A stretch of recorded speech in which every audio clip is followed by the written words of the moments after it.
Welcome to Taking It to the Nub. I'm your host, Boston Jimmie, and today this is Season 2, Episode 14, and tonight we have the Managing Director for Bahama Mama Company. Now, you're going to ask me what Bahama Mama Company is. We're going to get all into that with Mr. Brad Berko. So let me bring Brad in. Hey, Brad. All right. How you doing tonight? Doing great. Fantastic. What are you smoking tonight?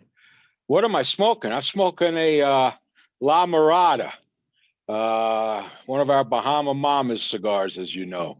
Funny you should say that. I'm smoking the same thing. Yeah, no, absolutely. Drink. I mean, you know, we just got the 91 rating by you and Stogie Press, so I might as well smoke one of those cigars. A very surprising, well-balanced, flavorful Connecticut. Thank you. We think so as well.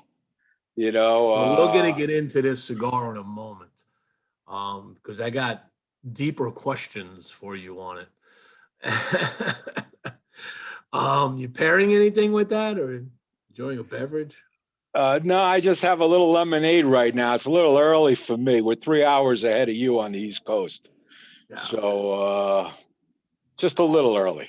I'll toast you to a little Beck's here. I'll be a little German tonight. That goes well with just about anything. Beck's. I was outside today, power spraying my whole patio. I mean, my driveway. Because tomorrow's Easter Sunday, so you got to have the house look spritzy, right? Right. I feel it in my back. I feel it in my bones. My hands are still shaking from holding the damn thing, right? So I have a little something to just calm that nerves down, right? Let's talk about Brad Berko. I know about Bahama Mama. I know about a little bit about you from some of the Zooms that have been on, but let's go talk about Brad, not the Brad, the cigar guy, but who is Brad Berko? Where'd you come from before cigars? What did you do? What was your mission in the world? Well, I came from a very competitive area versus your Boston Red Sox hat that you're wearing. I hail from Queens, New York, and grew up as a Yankee fan, as well as a Mets fan. And then my family did a typical migration from New York City down to the Fort Lauderdale area. So we lived down there for about 11 years. And, about 35 years ago and 150 pounds ago, I was a tennis pro. Not on the pro circuit, but a couple levels below it. And I was a teaching tennis professional, and competed a lot, and had some fun. And I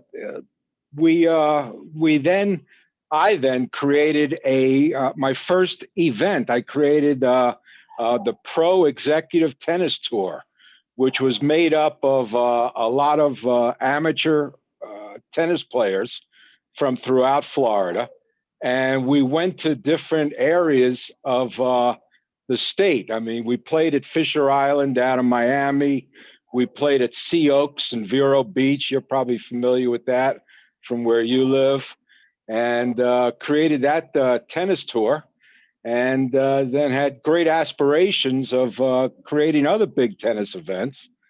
And as I was telling you before we came on the air, I went to law school in Fort Lauderdale, graduated with my Juris Doctorate degree in '83. But 2 years before I graduated, I knew I didn't want to practice law. I wanted to go into business. So a friend of mine and I that both were competitive tennis players, we started our first tennis management company, where we managed tennis facilities for resorts, municipalities, and country clubs, private resorts. or private clubs rather. And had a lot of fun doing that. Our first tennis property was the Fontainebleau Hilton in Miami Beach, which was a real big hotel. It's probably, I think at the time, Jimmie, it was the largest hotel south of Atlanta. So, and it still has like 14 or 1,500 rooms. So it's a major hotel.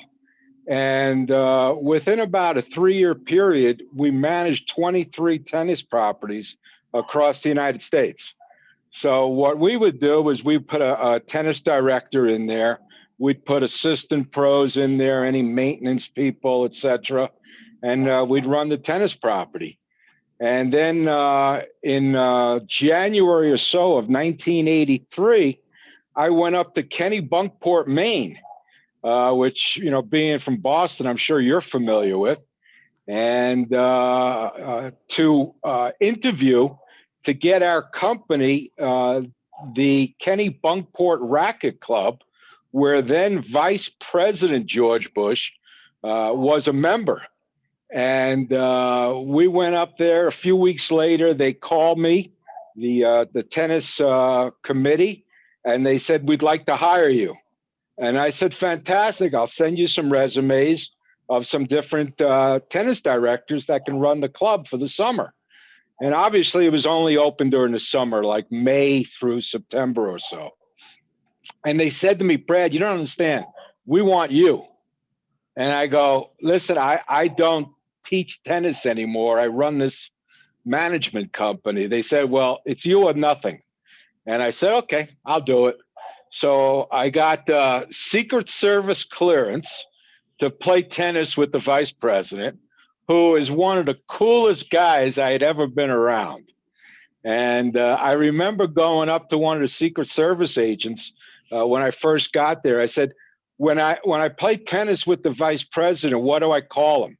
I mean, you know, usually call a person by their first name or, you know, something. And he said, you call him Mr. Vice President. I said, if I call him Mr. Vice President, we're playing doubles, you know, the point could be over by the time I get that out. So we went 59-1 in doubles matches that summer. I think a good reason is because none of the members wanted to really beat the vice president. You know, it wasn't. I would have thought, though, when they ask you the name, I would have asked the Secret Service. They say, why don't you give me like, let's use a tennis code name. You guys time, you know, I mean, you know, Eagle, well, you know, whatever, right? Right. But he was yeah. He was a heck of a tennis player. We played golf, I think it was 3 times, and he plays ready golf. So you just get up to the ball, you don't care where the other person is, and you hit and you finish and you keep going. And we never had a round of 18 holes longer than 2.5 hours. Wow. And I remember we went out on a cigarette speedboat many times.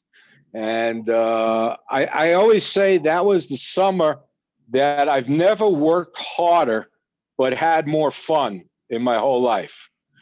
And then after that, I came back to Fort Lauderdale, and about 2 months later got married to the woman I'm still married to for 38 years. So that's a fantastic thing. And from there, I started producing sports events for ESPN and Fox.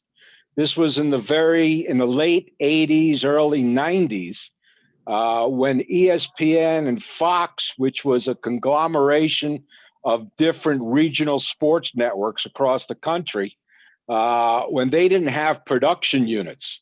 So what they would do is they would hire production companies like mine to produce a golf tournament, a tennis tournament, a yachting race, boxing, what have you. And we'd put it up on the feed, on the satellite feed, and they'd air it.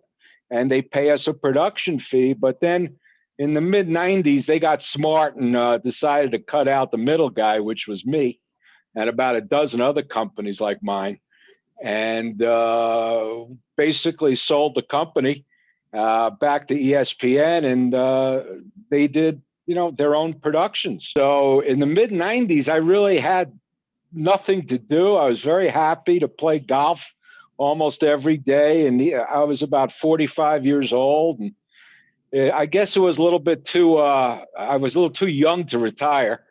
And my youngest brother, created a cigar event in Miami Beach. It was called the Cigar Schmooze. And this is back in like 93 or 94. He and his lawyer friend went to the Big Smoke that was then at the Playboy Hotel on Miami Beach. And there are no more Playboy hotels, as you know. And there's only one or two. I think there's just two Big Smokes that take place these days. One is in Fort Lauderdale at an Indian or Native American casino. And the other one is in Las Vegas. And back in the day, as you remember, Jimmy, they had about a dozen or so Big Smokes in Chicago and Dallas and LA, all across the country. So my brother and his lawyer friend went, and they didn't think it was social enough. And they wanted something more social. So they created the event, and within 6 months, they had 2 or 3 events in South Florida, in Orlando, Tampa. They had an event in Atlanta, and they drew 2,000 to 3,000 people every time. And my brother said to me, Brad, why don't you do an event in Phoenix, where I was now living? And I said, I'm really busy playing golf and smoking cigars. And he goes, you have to do it. So in May of 1997, I put it on at the then, it's no longer, but it was then the Ritz-Carlton Hotel in Phoenix. And back in 97, you could still smoke cigars indoors. And as a matter of fact, our event coincided with the Ritz opening up their cigar lounge in their lobby bar, which was beautiful. I was a member there, and a bunch of Valley big shots were members. And so we held the event in their grand ballroom, which was 7,500 square feet.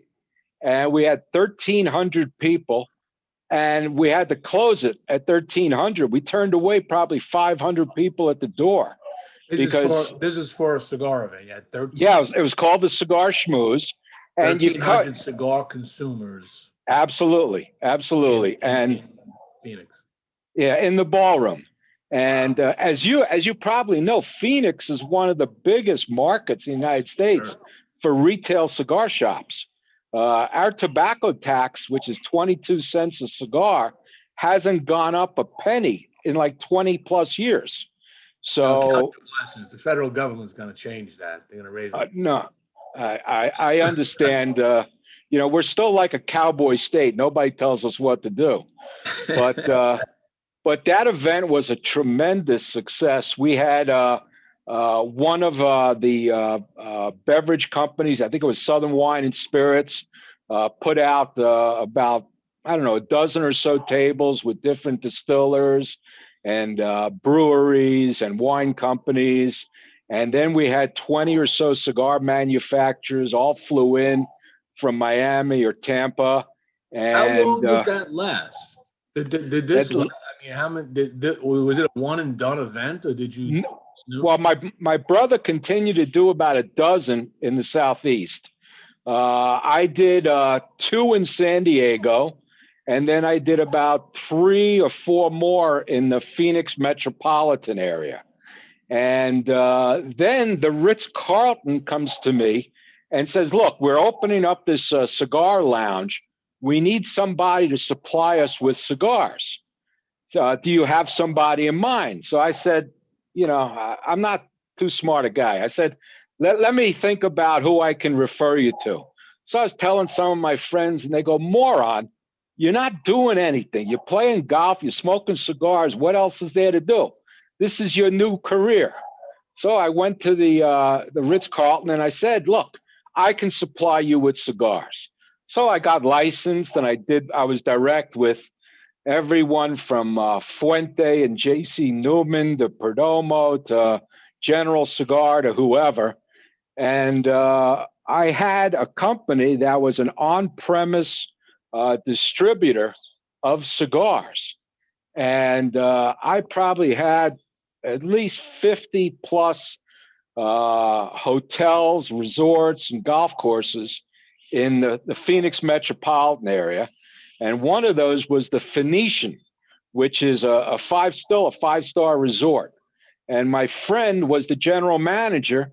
And then he became the first general manager for the Bellagio Resort in Las Vegas. So this is summer of 1998, because they opened November 98. And he calls me up from Las Vegas before Bellagio opens. Says, Brad, how'd you like to supply the Bellagio with casinos? So I thought for a millisecond. It wasn't like back when the Ritz asked me if I wanted to do their cigars. And I said, yeah, sure, I'd love to do it. And I wasn't licensed in Nevada, but I figured, what the hell, I could do that. So I got licensed in Nevada, and Bellagio was my first client in Las Vegas. And from Bellagio, I had 27 different casinos in Las Vegas that I was supplying cigars to. And this is back. I can complain about the price of cigars in casinos. Oh, absolutely, absolutely. but I'm out of that. I've been out of that business for since 2009, I think it was, when the economy crashed, and they bastardized, the profit margins and all that sort of stuff. And each of those properties back in the day had like 20 plus humidors that we supplied them to display in front of their bars, some in the back bars that the cocktail servers would go in the back and get their customers, a Romeo Julieta, an Arturo Fuente, a Macanudo, what have you. And from Bellagio, I opened up the Wynn. I had Paris, Las Vegas. I had Mandalay Bay. I had a lot of casinos. It was keeping me very busy. So you went in so during this journey, when did you first smoke your first cigar? I probably first smoked my first cigar when I was like 18, 19 years old. Okay. Quite frankly, like a lot of us, my dad took me to his favorite cigar shop in Manhattan, which was Nat Sherman's. And that was 2 generations ago, when Nat Sherman's had their shop on 5th Avenue and 50th Street. Okay. And right next to St. Patrick's Cathedral, the Dunhill Cigar Store was diagonally across the way. And he took me down there, and he bought a box of his Royal Jamaican Goliaths. This was, Jimmie, this was the size of an Arturo Fuente Cañones. It was like 8.5 by 50, 55. And my dad loved smoking that cigar. And I think a box of 25 was like $40 maybe. And at the time, that was a lot of money for a box of cigars. Sure. Now $40, is a good bundle. And if you're lucky. So my dad introduced me to cigars, and I didn't smoke as many cigars back then as I do now. But eventually, I'd smoke, and because of my not my tennis business, my sports production business, I would travel around the world, and I would travel to places for 2 to 6 weeks at a time. And I'd always find the cigar store and smoke cigars, and have drinks every night. And so you've experienced some quality cigars. Oh yeah. Life traveling around the world, seeing interesting places. I can appreciate that. I've done similar, and you really develop your palate onto what you like. Oh, absolutely. And it's funny. I'll regress with you a bit. I don't know if you remember, the gentleman was the senior vice president or executive vice president for Consolidated Cigar Company, which was then the predecessor to Altadis. And his name was Dick DiMeola. And Dick DiMeola had just gone on the Cigar Dave the General radio show. That was a long You know, time. the gentleman, Dave Zeplowitz, who started this all, you know, all the radio shows and everything else. And this was like in mid 1993, 6 months after Cigar Aficionado first launched. And Dave said to Dick DiMeola, said, Dick, how do you rate your cigars? Because Cigar Aficionado has different ways of rating or reviewing cigars. And so Dick DiMeola says to Dave, well, Dave, have you ever smoked your leather couch? And Dave says, no. He goes, well, how do you know if a cigar is leathery if you never smoked your leather couch? Then he goes, you ever smoke a piece of wood? Because they say cigars taste woodsy. And Dave said, no. So Dave finally said to Dick, Dick, how do you rate cigars? And he goes, I like cigars or I don't like cigars. That's the two ways that I rate cigars. And that's, to this day, that's me. You know, it's like, why smoke a bad cigar? You know, I mean, smoking cigars is not the healthiest thing in the world for you. We all know that. But to smoke a bad cigar doesn't make any sense. Why waste time with a bad cigar? And I don't care if it's a $2-3 cigar or a $20-50 cigar. Look at that ash. That's beautiful. That's an $8.50 cigar right there. And, you know, so don't waste your time smoking, you know, cigars you don't like. But that's the way I rate cigars. And it's like when you did the Stogie Press review of our La Mirada cigar, you picked up all sorts of different nuances that I didn't even know existed, quite frankly. Because unfortunately, even I know what I like, I know what I don't like, but I don't pick up the subtleties in the cigar, whether it's cherry or woodsy or what have you. I appreciate the people like yourself that do, but you know, to each his own. But I'll say when I smoke a cigar and I'm not reviewing it, I enjoy the moment. I'm paying less attention to the flavors. Right. The flavor has to be pleasant while I'm smoking it. If it's gets all charcoaly or crappy, I'm not gonna like it. But right. Every now and then, even under those moments, I might pick up a nuance here or there. But when I'm reviewing a cigar, I'm laser focused on what does that taste? What am I tasting? What's going on? And I'm making notes the whole way through. And it's a complex thing because people, like you said, you know, how do you know woody? How do you know leather? I know leather because I used to play in baseball and I chewed on my leather, the little leather cord coming off when you sure sit out right field waiting for a baseball. You kind of know what leather. Suddenly, you knew what leather tastes like. You know, wood. You're sitting around a campfire. You're smoking wood the whole time, but you know, hanging around a campfire. Different types of wood have different aromas, right? Your hickory is going to smell a whole lot different than oak, right? So it's a referential point of things that you experienced in life.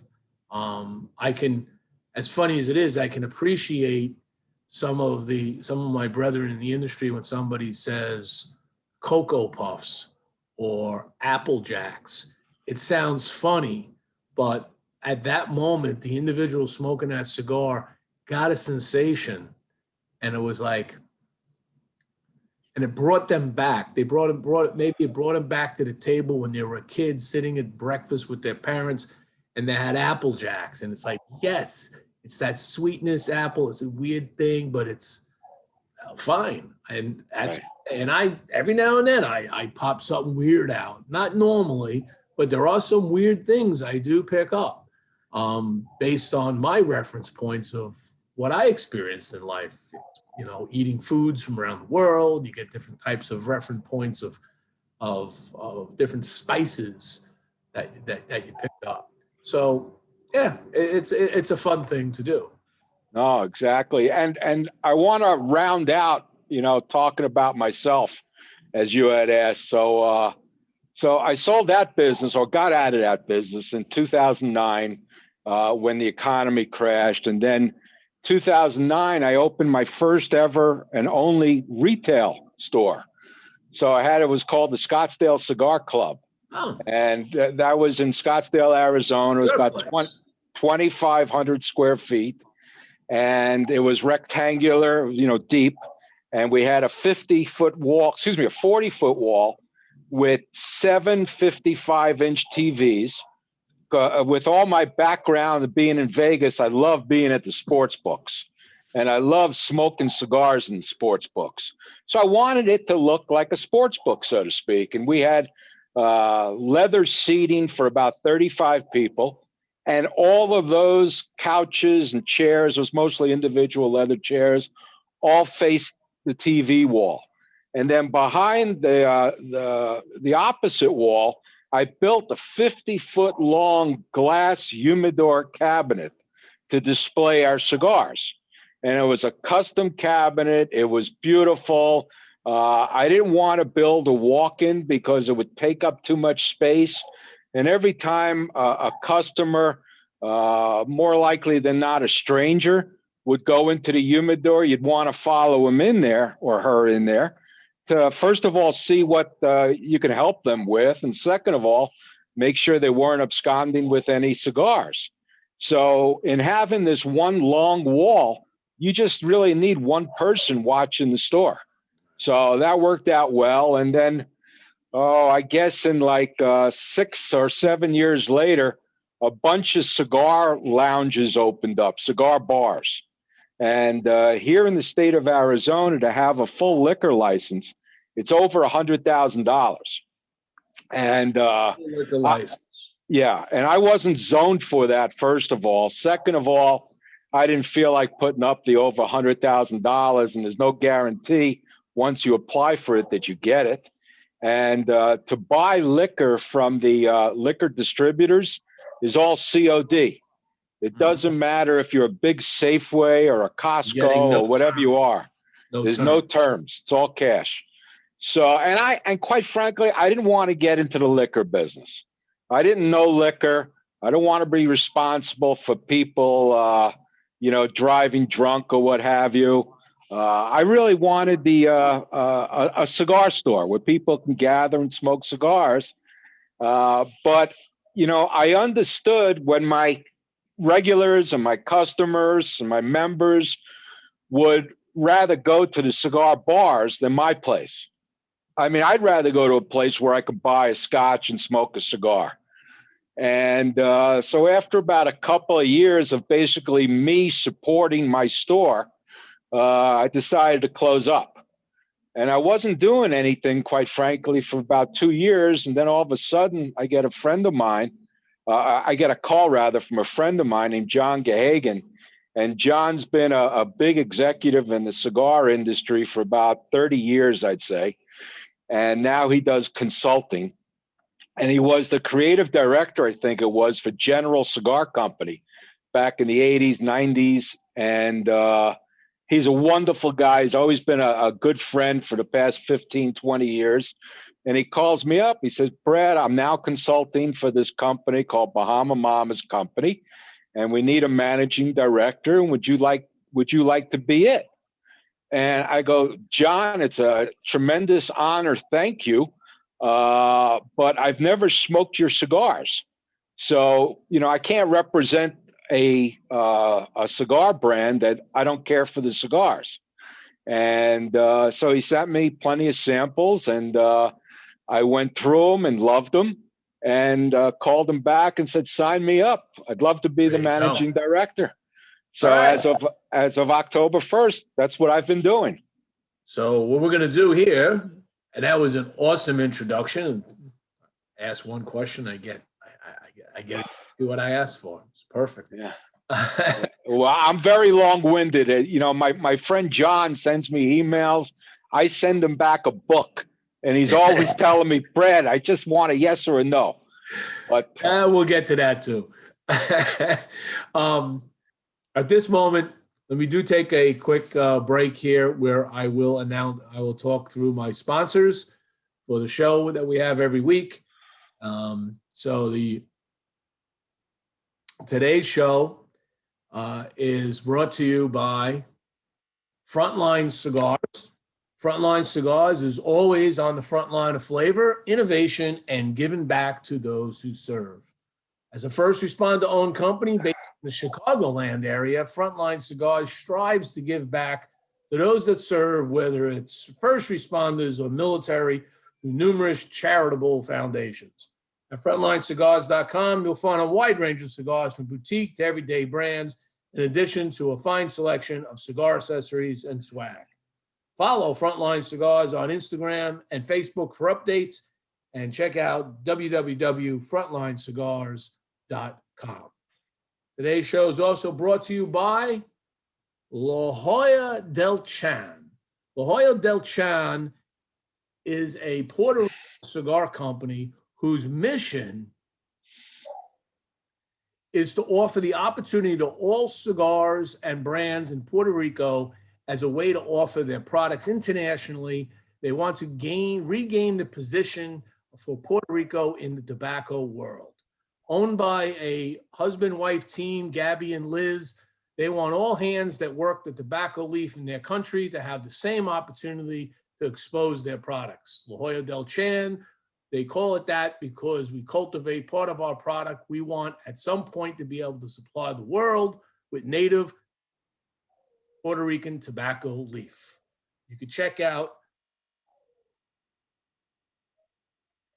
El Chan Cigars, La Jolla del Chan, at www.lajolladelchan, and you can check them out on Facebook and Instagram. This show is also brought to you by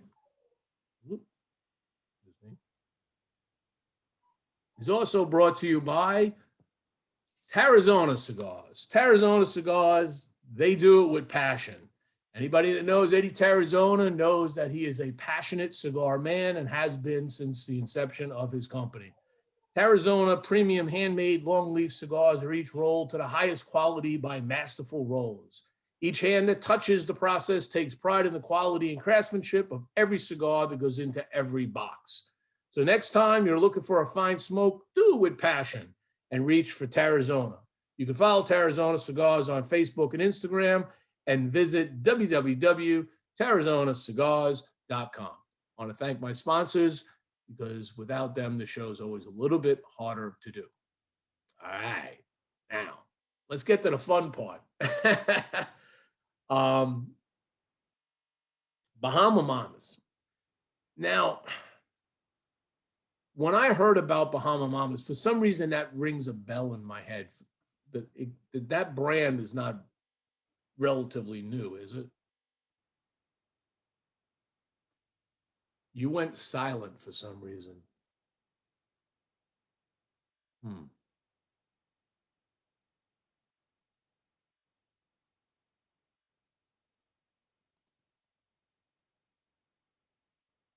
You kind of went quiet there, Brad. I'm not picking up. I don't hear you speaking.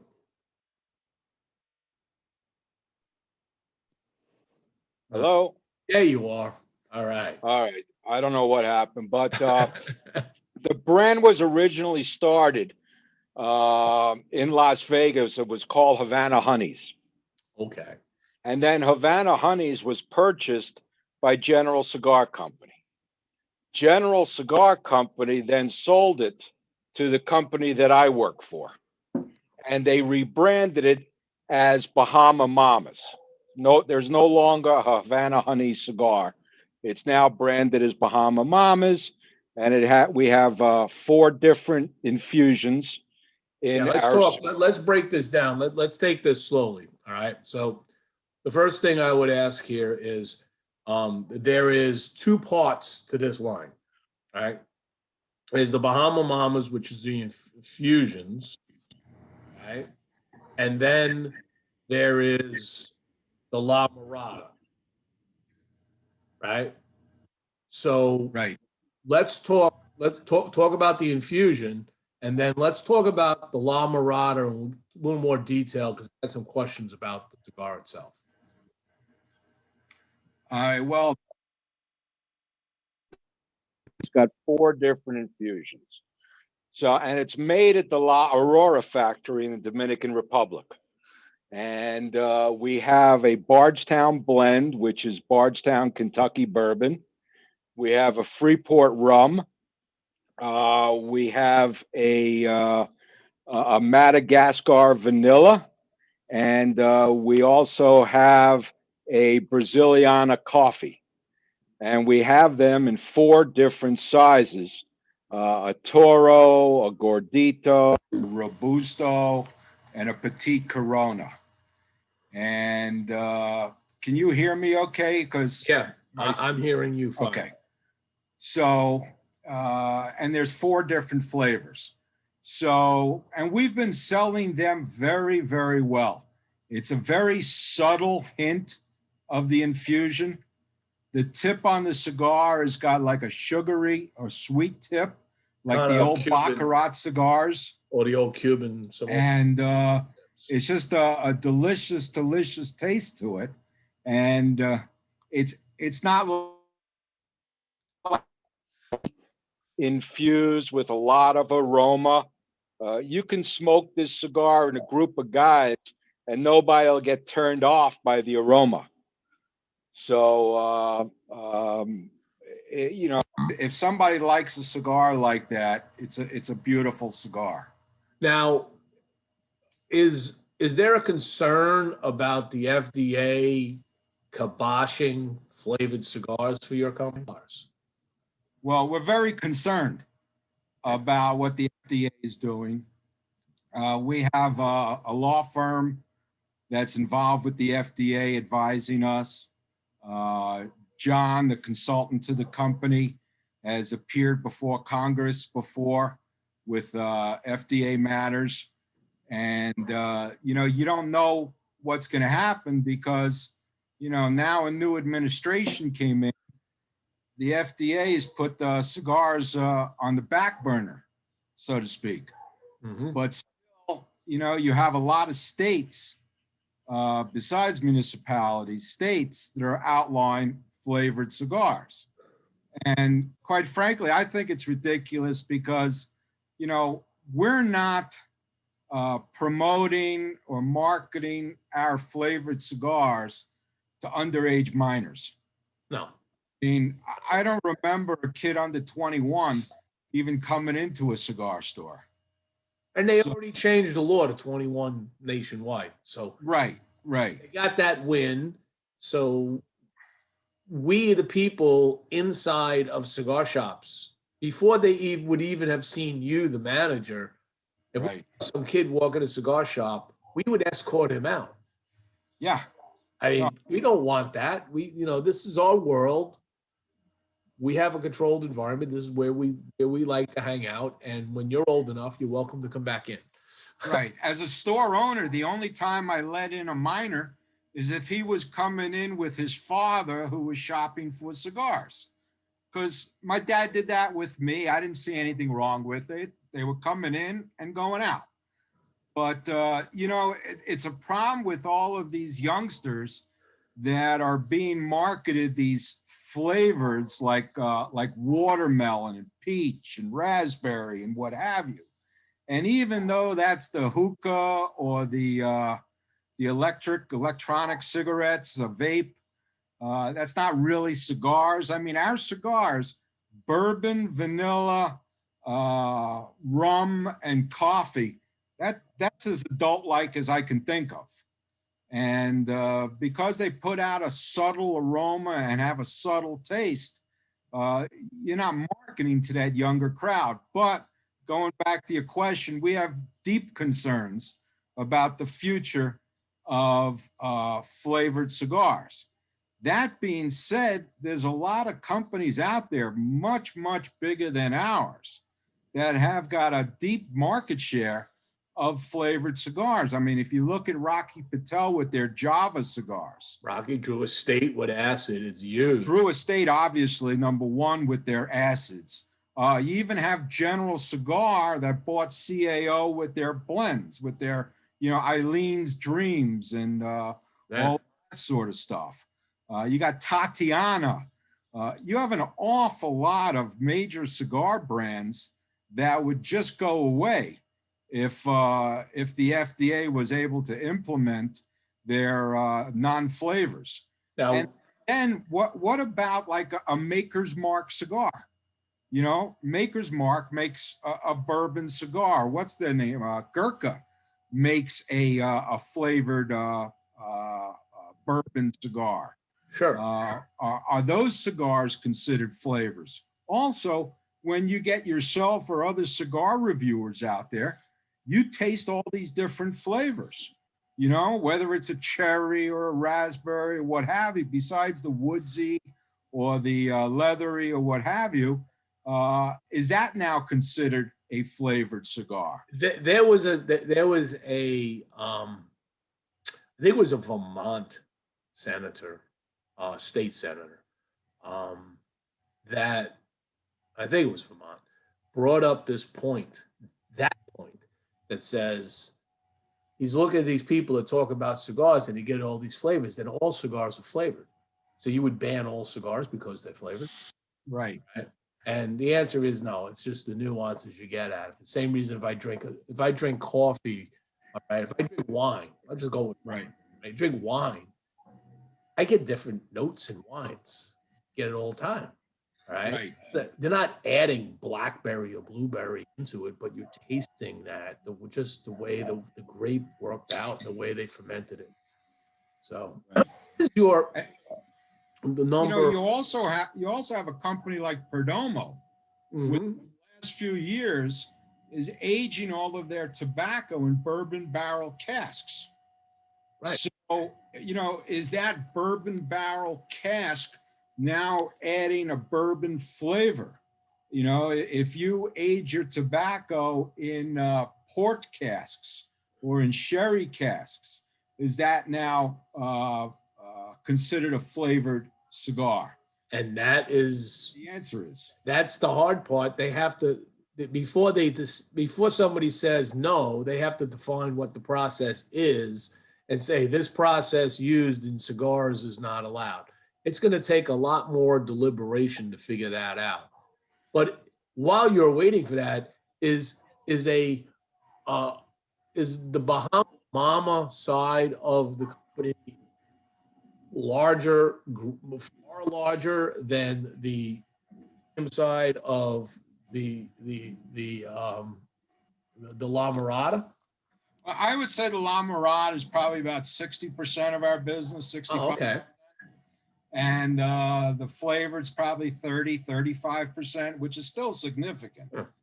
But, if you look at, once again, Drew Estate, if you look at acid, that I have to believe that's far bigger than the Liga Privado or the Herrera Esteli or. I believe it is. And I believe that they are doing everything they can with their lawyers to battle this. And sometimes you follow the lead of the big guy, right? Say, let's, what are they doing? Right. Right. And I think before we have to worry, we have to worry about the FDA, but before the FDA rules, we have to fight the state courts, municipalities. Sure. And that is so expensive. It's prohibitively expensive. And I don't know if it's, if the battle should be put on or not. But you got to start having wins. The only way we got the reprieve that we have today in the premium cigar industry is because organizations like the PCA, the CRA, CAA, and others have pushed lawsuits across the board, and it got in front of the right judges that said, whoa, what are you guys doing? What you go back to the table and figure your game out before you go attack this industry. Okay, because they didn't have all their ducks aligned. So that bought us a reprieve, but that cost a lot of money, like you said, and it was all our dues and our contributions and our donations to the organization to make that happen. We got to keep the fight. The fight's not going to go away. It is never going away. It'll always be somebody new with some twist to do something. But we have to get something that put in down, it would be really great if we were able to get that original cigar exemption in the overall deeming regulation for controlling tobacco, and be able to say this is this over here is in a different class than cigarettes over here. Well, obviously that would be wonderful, but the FDA doesn't take precedent over state court. So, you know, you have these states that are making it illegal to sell flavored cigars. And that's a tough battle, because you have to fight not one organization, the federal government, but 50 different organizations or 50 different states. Not even 50 states, it's municipalities within the state. Yeah, yeah, within the states is all these municipalities. I mean, look at New York City. Just look at the tax, the back-breaking tax in New York City. The rules in New York City on owning cigar shops and what happens when you close them. You cannot sell them. You cannot transfer them. You're done. They're trying to eliminate cigar shops in New York City. Well, they're doing a good job with that, just with the tax. Of course. But let's get off the regulatory part. Let's get back to La Mirada for a second. And let me just pop something up here so everybody knows what we're talking about. So the other line that Bahama Mama has is La Mirada. And La Mirada is a premium cigar, not infused, not flavored. We gave this one, as Brad pointed out, a 91 the other week, I think it was last week. This cigar, one of the things you highlight in here is that it uses a 13-year aged U.S. Connecticut wrapper with a double binder and a bold set of fillers, as everybody could see. Just real quick before I ask you some things about the cigar, just look through this. I normally do this later in a cigar review section, but the burn on this cigar was absolutely solid. I really, really enjoyed that. I enjoyed the flavor notes that were coming through here, although not overly complex. It had some, what I consider some rich complexity for a Connecticut cigar. Things that were surprising to me. It did get the dry leather, and it got nut. It got cocoa near the end, and some fruit and some cedar, bittersweet notes. Overall, this was a fabulous cigar. But when I go back to that original statement, a 13-year aged USA Connecticut, how'd you get your hands on that? Well, first of all, that has changed. It's now 3-year-old. Because the 13, and that's something that I questioned when I first came on board. Because, you know, how do you verify it's 13 years? Well, apparently Tabacalera Palma got a hold of some good Connecticut shade that was supposedly 13 years. But, you know, there's only so much of that 13-year wrapper leaf out there. So now it's 3-year aged. All right. So the original, the very original ones, correct, had 13 years, meaning it was in a warehouse in a bale for quite a number of years. Correct. And there's a new term that I picked up in the cigar industry. And even though I've been involved in this industry for 25 plus years, I always say I learn something new every day. I mean, if we're alive, we're learning something new. Yeah, that's it. They use the term true Connecticut shade wrapper. Now, I've never heard of the term true, but what I've learned that means is that the Connecticut shade wrapper truly comes from the state of Connecticut. Comes from the valley. So, as you know, there's all these different manufacturers that take that Connecticut seed and planted in Nicaragua or Honduras or Dominican, and now Dominican Connecticut or Ecuadorian Connecticut, right, or what have you. But this Connecticut shade wrapper actually comes from the fields in the state of Connecticut. And just like the general cigar products, you know, Macanudo, what have you. And it's a beautiful shade wrapper. And, you know, it's like you said, it's a milder cigar. And, you know, more than 50% of the cigar smoking population out there, especially the newbies, as I like to call it, all favor milder cigars. Now, as I've gotten older and have smoked a lot of, you know, heavy, full-bodied cigars, my palate's changed to where I like a mild to a medium or a medium plus bodied cigar. And the last cigar I smoke every evening is a milder cigar. It just gives me less nicotine, if you will, and it settles me down, as opposed to having a fuller bodied cigar. And Makes sense. I like a lot a Connecticut that has taste. You know, Connecticut, there's a lot of Connecticut's out there because of whatever filler and binder they're using as well, don't have much taste. It tastes like paper. But to have a Connecticut with good filler and binder behind it, it's a really excellent thing. And our La Mirada cigar, thanks to you and others, we're getting great reviews. And people are really enjoying it. And, you know, the two things that I love about cigars and have to have in all my cigars is first a good draw, because without a good draw you have nothing. If you don't have a draw, you can't tell any taste. You have no idea. You got to get smoke on the palate. Right. And if I have to draw on a cigar like a Hoover vacuum, then it's just not worth it. I put it down. You know, I remember when I first got introduced to the Monte Cristo A, you know, 9-inch long cigar. And, you know, I actually had to cut 2 inches off the foot of that cigar because I couldn't draw on it. And it wasn't worth my time to draw so little. So these La Miradas have got an excellent draw. It's not easy. It's not tough. It's just right. And I've smoked so many, and it's very, very consistent. The second thing I have to have is a consistent burning cigar.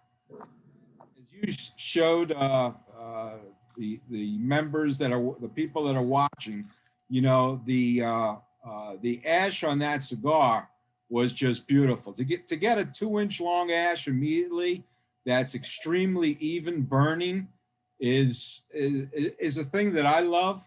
And also, I don't find that I have to relight these La Miradas that often, if at all. I mean, I've never had to relight one. I've smoked probably 4 of these so far. And that's fantastic. Relight them at all, touch them up, never needed to be touched up. Nothing. One of my pet peeves are never have to touch up a cigar and never have to light a cigar again. Once it starts burning, it should burn. It might have a little off, it might have a little jag, but it finds itself eventually. But when it starts going off and I got to put the flame to it again, he just kind of killed the whole sensation. Right. And like yourself, I'm a real cigar smoker. I like to draw on that cigar every like 30 seconds to a minute.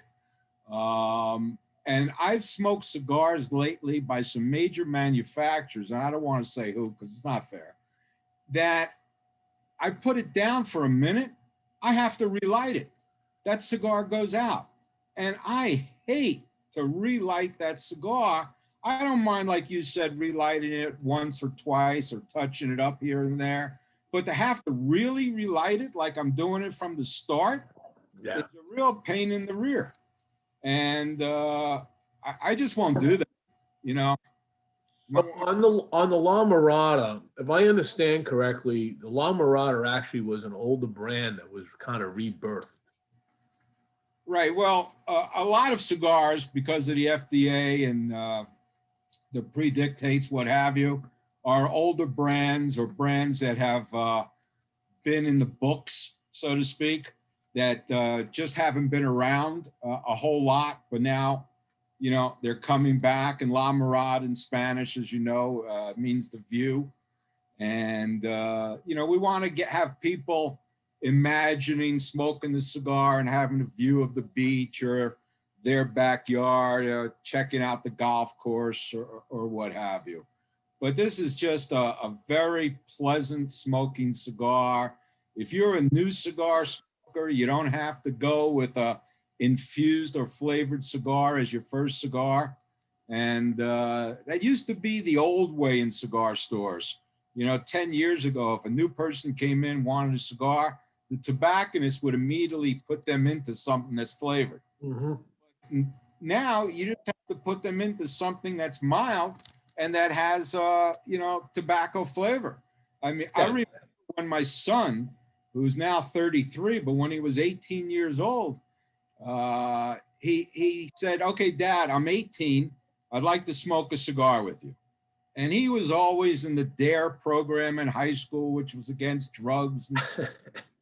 And I remember I'm in the cigar industry and he goes, "Dad, can't you find something else to do?" I go, go inside, leave me alone. And so when he was 18, I brought him outside and I turned him on to a Macanudo. Because Macanudo, everyone knows that a Macanudo Cafe is a mild cigar. So he took that Macanudo and smoked on her for about 5-10 minutes. And he goes, "Dad, I'm not tasting anything. This cigar doesn't have any taste." I go, "Okay, son." So I go inside to my private humidor and get him a Monte Cristo #2 from that, you know, little country south of Miami. And I figure it's my 18-year-old son. What the heck, you know? So he smokes it about halfway, 3/4 down. And he's really loving it. And he goes, "Dad, is it okay if I put the cigar down now?" I go, "Yes, son, go right ahead." He put it down. I picked it up. I had to finish that cigar. Bring that up because I did the same thing with my son. I took him and his boys out on his 18th birthday, and we sat down and we smoked Monte Cristo #2s. I had just come back from a European trip, and I picked up some over there, knowing it was my son's birthday. So right. They all got green. They all got green. They didn't finish about more than a third. Yeah, that cigar is probably the most famous cigar in the world. And, you know, he obviously didn't know what he was getting into because, you know, he didn't know a Cuban cigar from a Jamaican cigar to a Nicaraguan to what have you. And we started smoking it and he loved it. And that's all I wanted to do. But, you know, the point is, you know, you could put people into mild cigars that aren't flavored, that are just mild. And you know, I can't say anything wrong against Macanudo because it's probably the #1 selling brand in the world. Oh, when they came out, it was like the biggest thing, Jamaican tobacco. Whoa, mm-hmm. Got here. And it was a big hit. Now, with you as a managing director of the company, do you get hands on to new blends, tastings, things like that the company's coming out with? Have you been down to the factory? Well, because of COVID, I haven't gone to the Dominican. I was supposed to go in February, but things still weren't open. And quite frankly, I really didn't want to go out of the country. I don't even want to go out of my house, so to speak. I've had both my vaccinations as of March 1st, and I feel much better. And so right now we're testing new blends, but we're just having them send them to me, as opposed to me going down to the Dominican. I mean, I know the types of blends that I would like in a cigar. So we want to see if they can put those types of blends together. And we go back and forth. So you input on, before you smoke it, you input on, hey, let's do something can we do something with San Andreas and Papa and Condega and something like that? Right. Right now I'm looking for either a Corojo or a Sumatra wrapper. Okay. So, or even an Ecuadorian Habano. I love Ecuadorian Habano wrapper. That's a And nice wrapper. of course, different fillers and binder. I'm one of these guys that like a thicker ring gauge cigar. I like tasting more of the filler tobacco than I do the wrapper, which is opposite a lot of these old school Cuban master blenders that like a Corona or a Lancero cigar. I think those cigars have their place, but personally, I like a fatter cigar. And most of the cigar smoking world is now 50 ring gauge to about a 60 ring gauge. Anything more than a 60 ring gauge is a little too much for me. Yeah, I'm the I same don't way. understand Even a these 60, 70. Yeah. I go as high as a 56, 58. Once it gets to 60, it's, to me, it's because I'm a Toro Robusto guy for the most.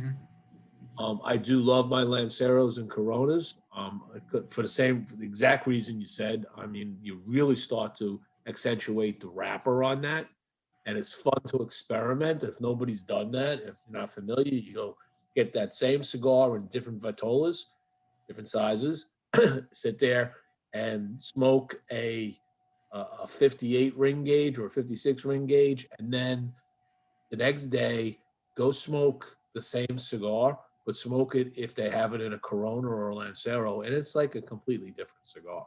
Right. And you know, some of these companies that are coming out with 70 and 80 ring gauge cigars, it's just obscene. And Asylum's big on that. They've always had some really big ring gauge cigars. and they've had some good success, but that's not for the vast majority of people. So you know, we're trying 60 to sell ring to the, gauges are the bigs. I mean, I've seen people with the 70s. There are certain markets that like the 70s. But I'd go as high as 60, and it better draw right. You know, my it has to. problem is sometimes the bunching doesn't get right on those, and they go off. And if you don't know how to do it, if you're smoking a Robusto or a Toro on a regular basis, and then you pick up a 60, you've got to smoke that cigar differently. Just like if you're smoking 60s all the time and you pick up a Lancero, you're going to smoke a Lancero like a cigarette, right? You're going to burn it so fast because you're used to drawing on that 60 ring gauge. And you have to adjust accordingly for the experience. All those cigars should last anywhere from an hour and a half to 2 hours. Even a Lancero, a Corona. Coronas for me last about an hour, 20 minutes because I take it slow and easy on it. Right, I reduce my puff rate on Coronas because it just brings you this flavor. You just want to sit back and enjoy it. Right, right. And you know, our La Miradas, as you know, they're made at also a great Dominican factory, Tabacalera Palma. So when this company, before I got involved, they were very smart. They went to 2 premium cigar factories and had the cigars blended and rolled at those factories.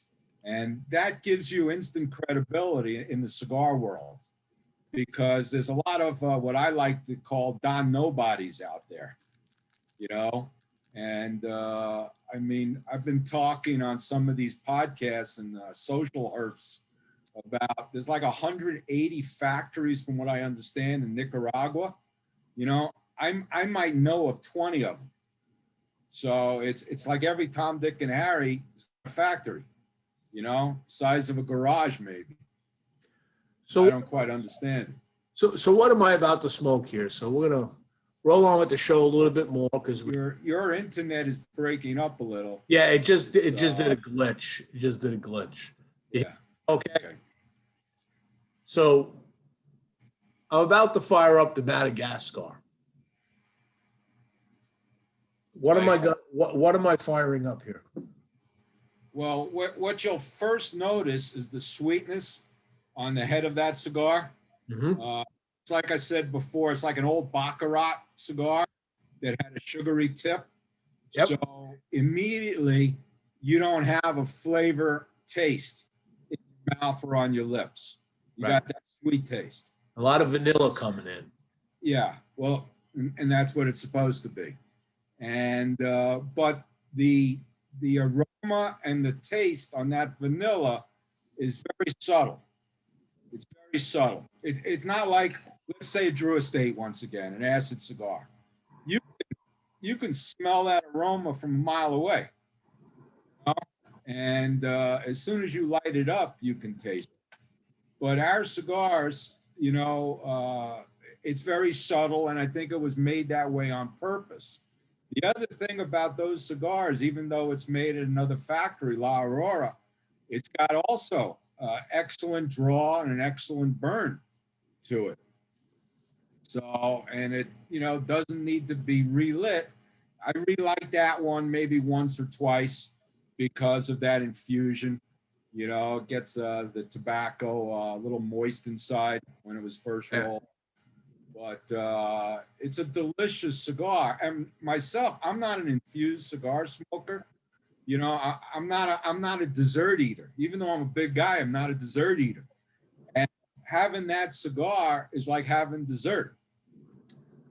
I can do it every now and then, but there's a lot of people that swear by them, and that's the only type of cigar they'll smoke. Yeah, I'm not like a huge flavor cigar smoker, and I'm just getting into this one. But I like you said, I'll occasionally pick up a flavored cigar, an acid, a Java, or go down the line. And sometimes I'm like, you know, I just tired of just plain old tobacco flavors. I just want to just tease my palate a little. Right, and it's got a great Sumatra wrapper to it. So, you know, it's beautiful. And once again, it's made at La Aurora, so you know it's a quality cigar and quality tobacco and quality craftsmanship, if I will. Now, earlier you mentioned you were going to TPE. So the featured things in TPE are the Bahama Mama and the La Mirada. There's nothing new at TPE other than that. Well, we're looking at coming out with some other cigars to our Mirada line, because once again we're waiting on FDA and, you know, trying to figure out the flavored markets. Mm-hmm. But on La Mirada, we found that, you know, we've got a solid Connecticut shade cigar. So now we want to come out with something medium, and then something maybe not as bold as a Maduro, but maybe something medium to full, you know, like a Corojo or a Sumatra or even a San Andres. So we'll see. But I don't know. I doubt highly that we'll be able to come out with something like that beforehand. I also know that when we go to cigar shops and sell our La Miradas, they want to know if we have other blends to put that in the portfolio. So, you know, it's like we try to tell our retail partners that, you know, Rome wasn't built overnight, and we're trying to do it right, you know, one cigar at a time. And we think we've done the La Mirada correctly, and the Connecticut. And we'll come out with 2 other blends, certainly, you know, this year by the fall, I would say, easily. But not by TPE, which is May, and not by PPA, which is July. So now, what is drew a blank here. And we don't have any plans right now of attending PCA. You know, there are 2 different types of shows, and there are 2 different costs involved.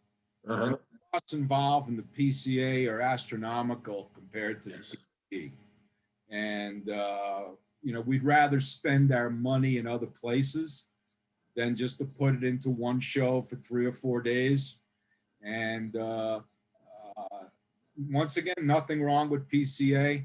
You know, I remember the first show I attended in this industry was the old RTDA in 1995 in Cincinnati, Ohio. Wow. And that was before Drew Estate ever had a booth. And Lars Teton had a booth. Lars. So Predated acids, without a doubt. He was That's going back a few years. King of the infusion at that time. Exactly. And he's making a nice comeback through Alec Bradley. Yeah.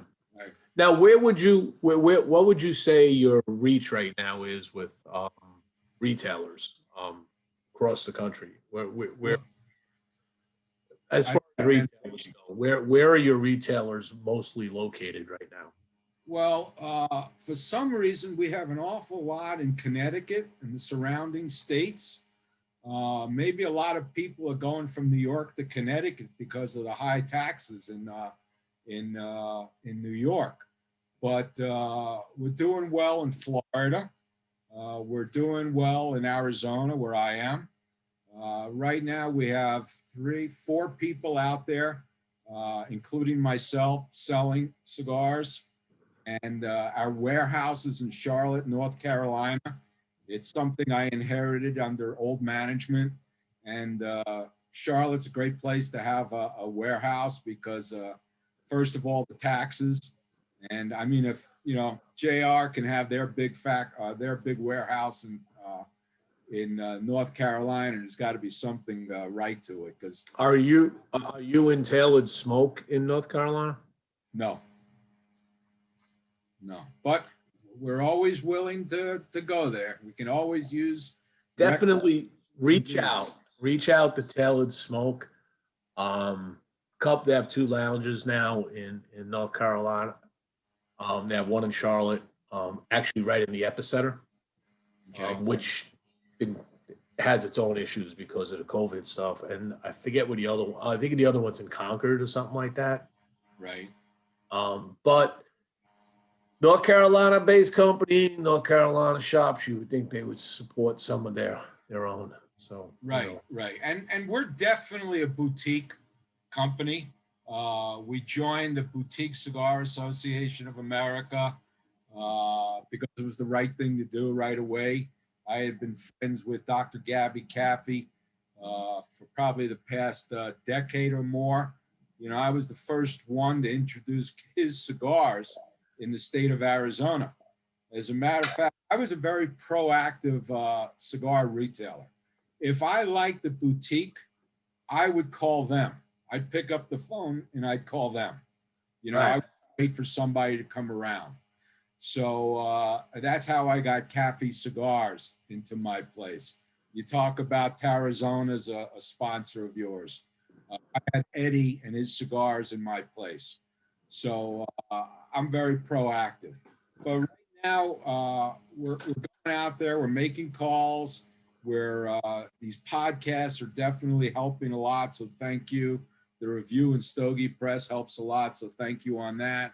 But we're also getting a lot of leads from other cigar smokers out there saying, hey, where can I buy one of your cigars in Chicago?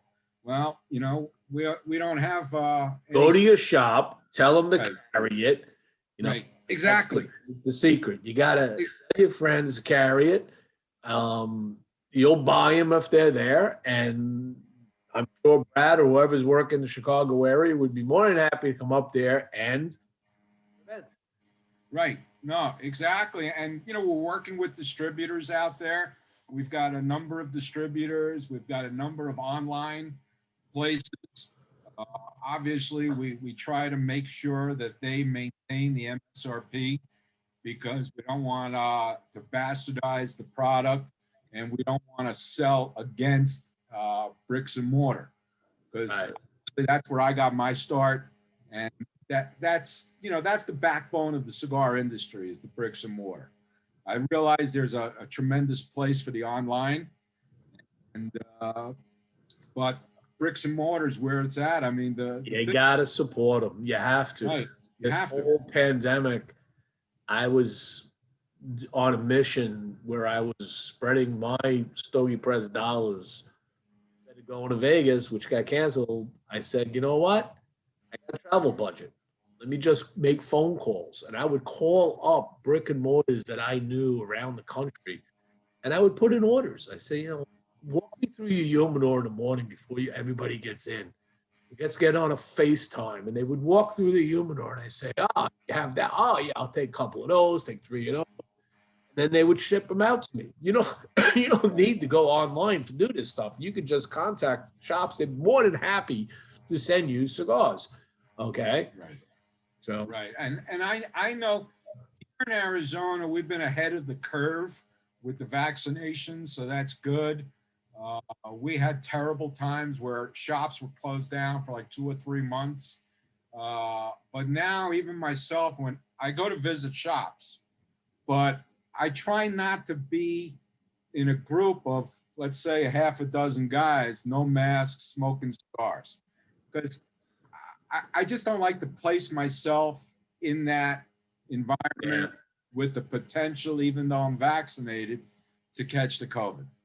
You know, I have loved ones that I don't want to pass it on to, so to speak. I hear you.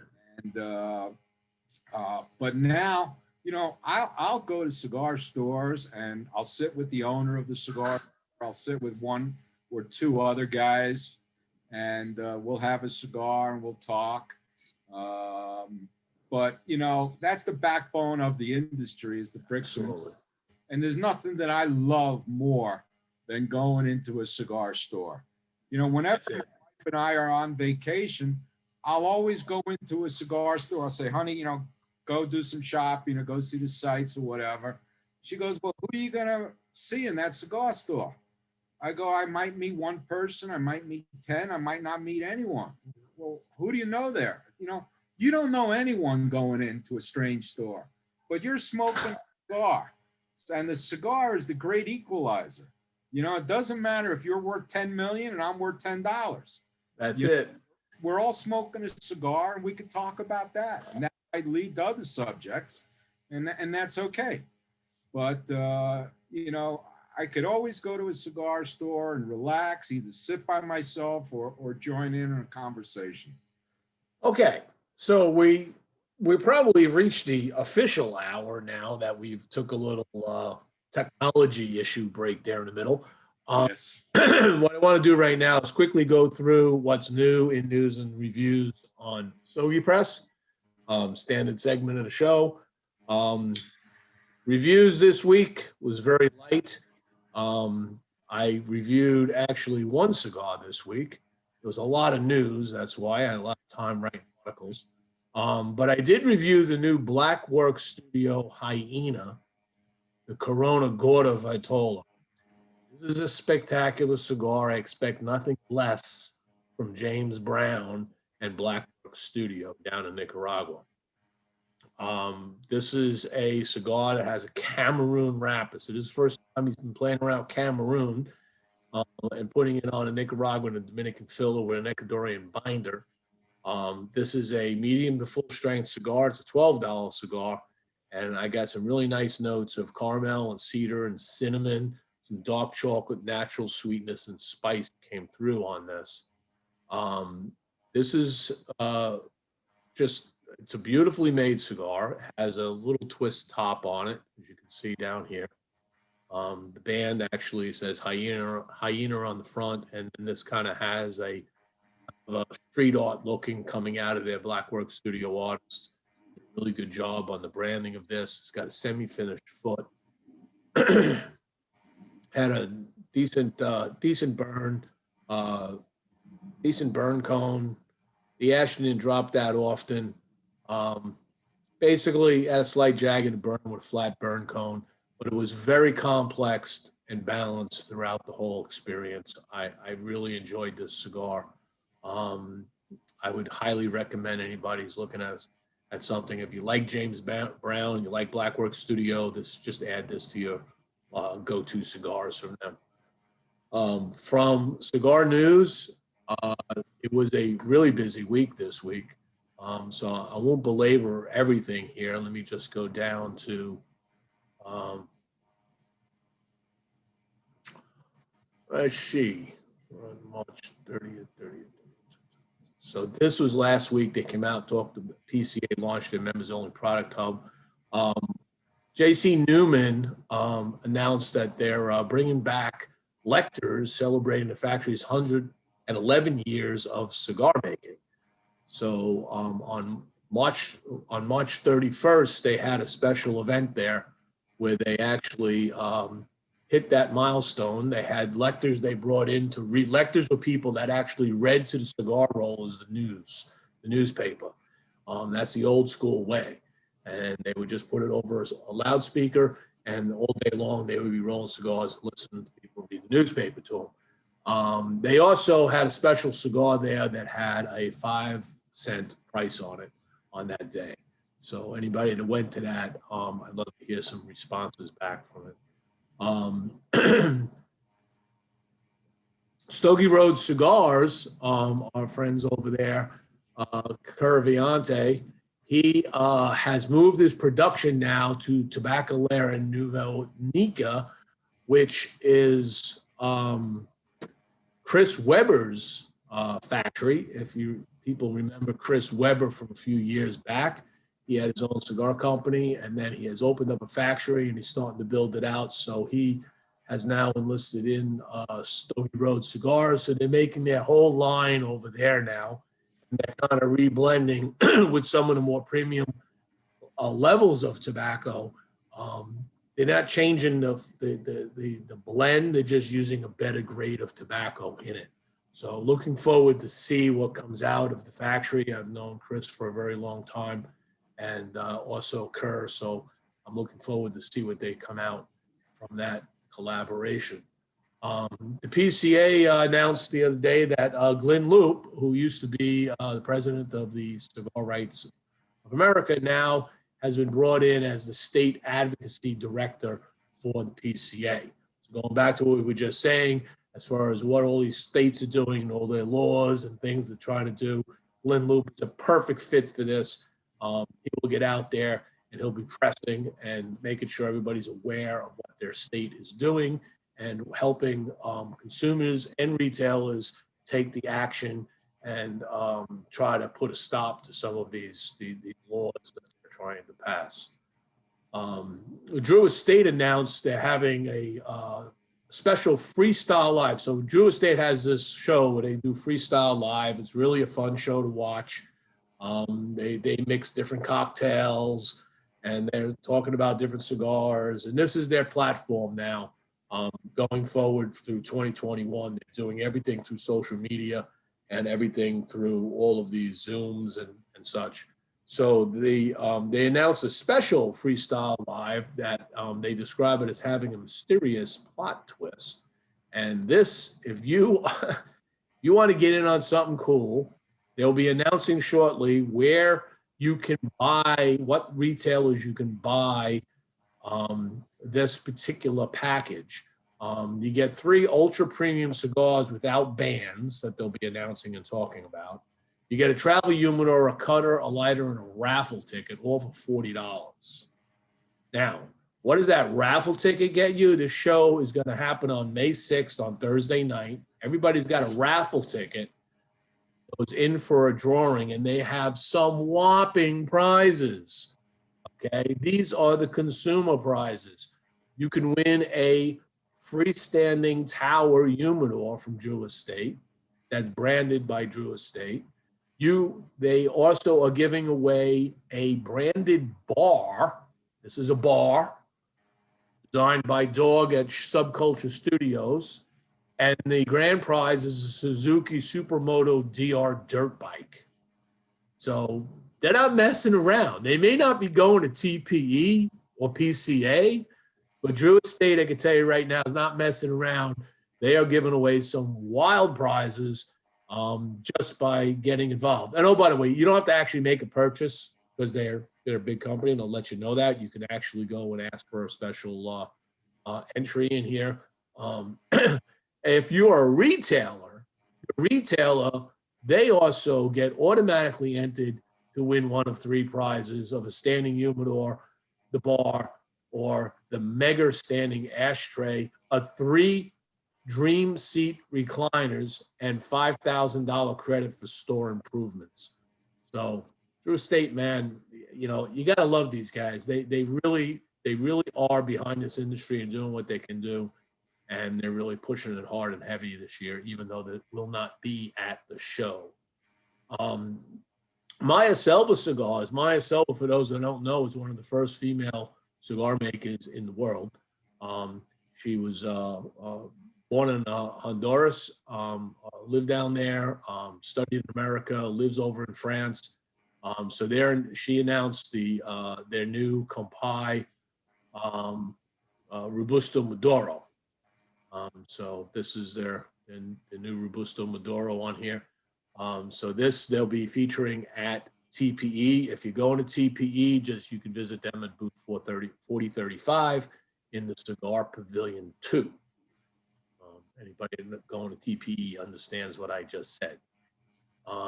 And then Drew Estate also introduced the new Herrera Esteli Tienda Exclusiva for the Vintage Cigar Lounge in Rhode Island. So this is an exclusive cigar just for that lounge.